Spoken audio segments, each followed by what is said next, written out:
Hello, everyone, and welcome to part three of How to Be Happy.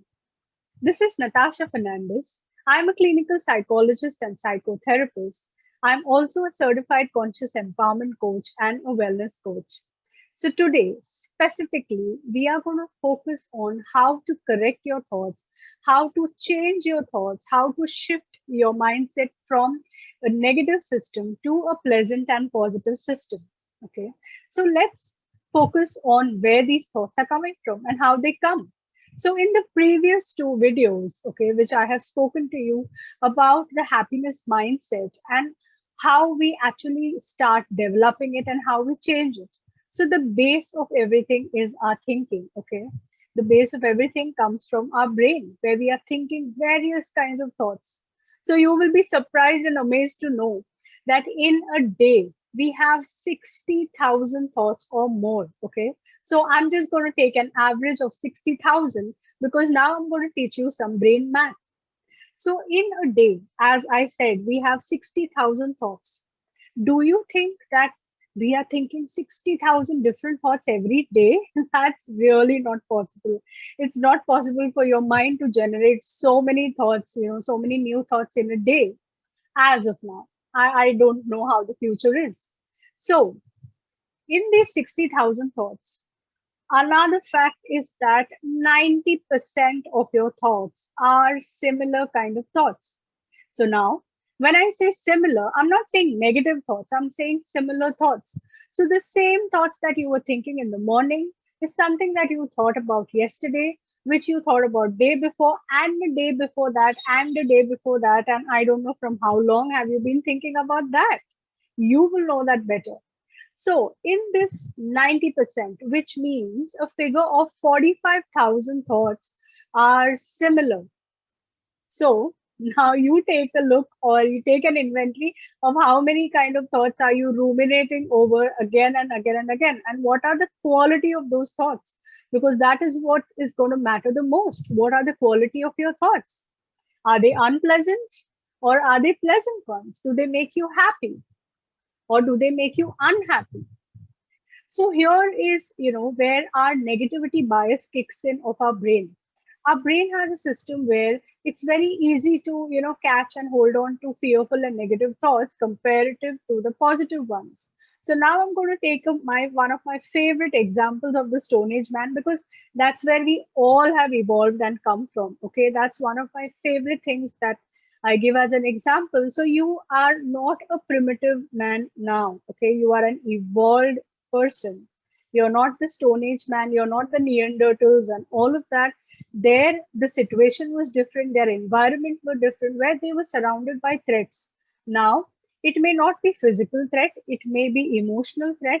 And I'm not talking about the pandemic. The pandemic has kicked in a year and a half ago.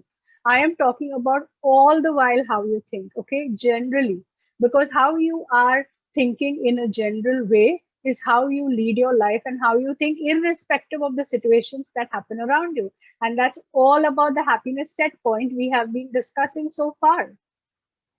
So when you are always in this threatened system, when you are always thinking negative, okay, Dr. Daniel, he had done a research and he calls all these thoughts as ants. That is automatic negative thoughts. And we do live in an autopilot mode. Our body lives in an autopilot mode, okay, which I'll be discussing later.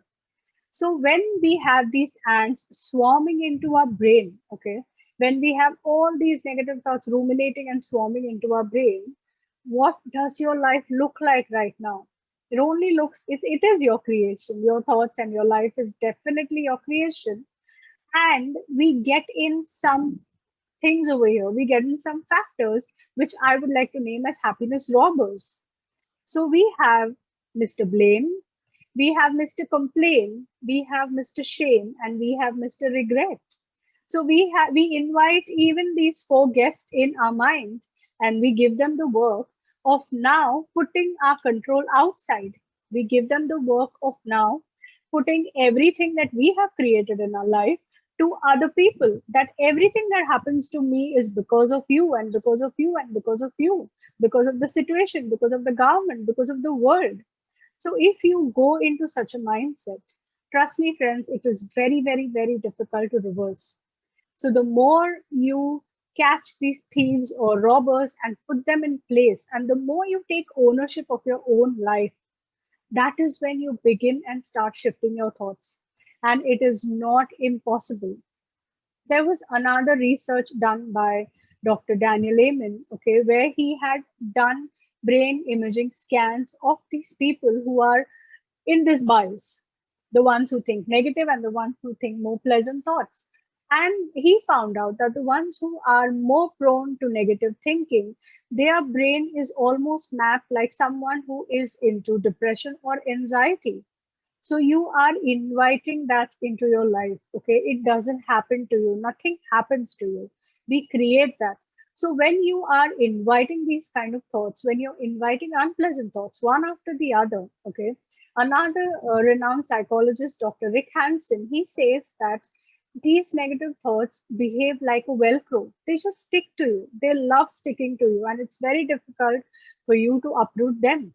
And the positive thoughts are like Teflon, where it will just slide away. I think it's high time we reverse the system and we have our positive thoughts stick to us like Velcro so that we can lead a good quality life. So now, said and done, okay, all this theory that I said about how the negative thought comes and what happens. So, what is the crux of it? How do we change it?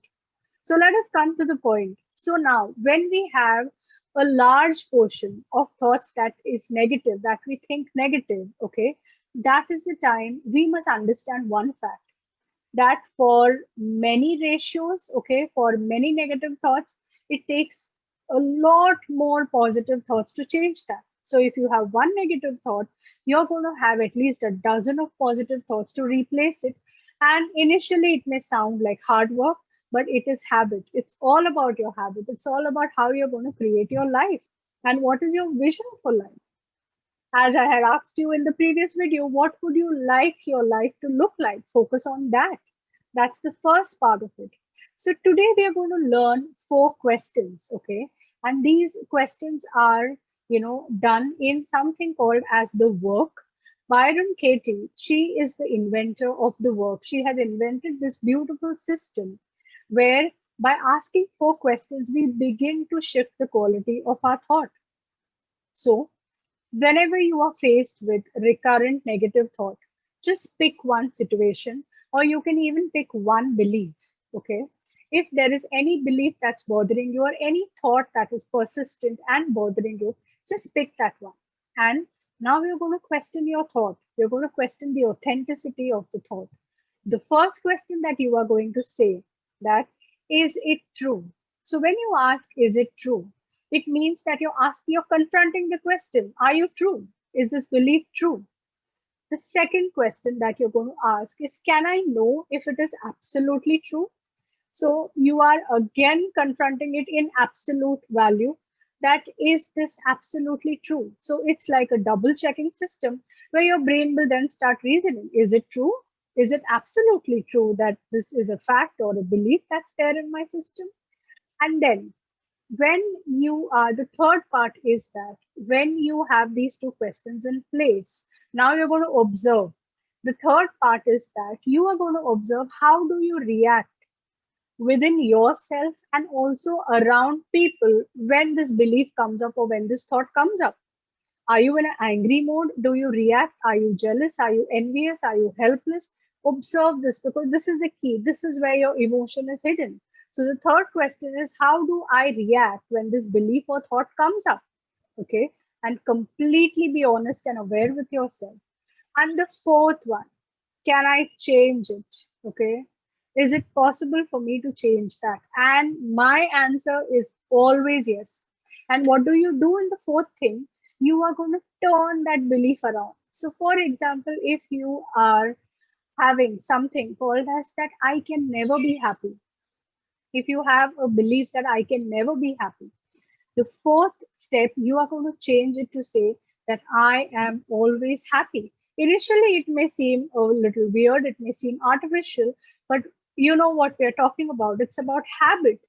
And when you cultivate this habit, when you are going to catch these happiness robbers, trust me, you are going to improve the quality of life, the quality of your thoughts, your health, and every aspect of your life, and actually achieve a state where you are beginning to be happy for no reason. You are beginning to be so joyful and vital. So that's all that I have for you today. And I will see you tomorrow with a new concept on how to be happy. Till then, take Help Talks are daily health related talks held at Health Education Library for People, Mumbai, India. For more information, visit www.healthlibrary.com. Subscribe to Help Talks channel. Be better informed about your health.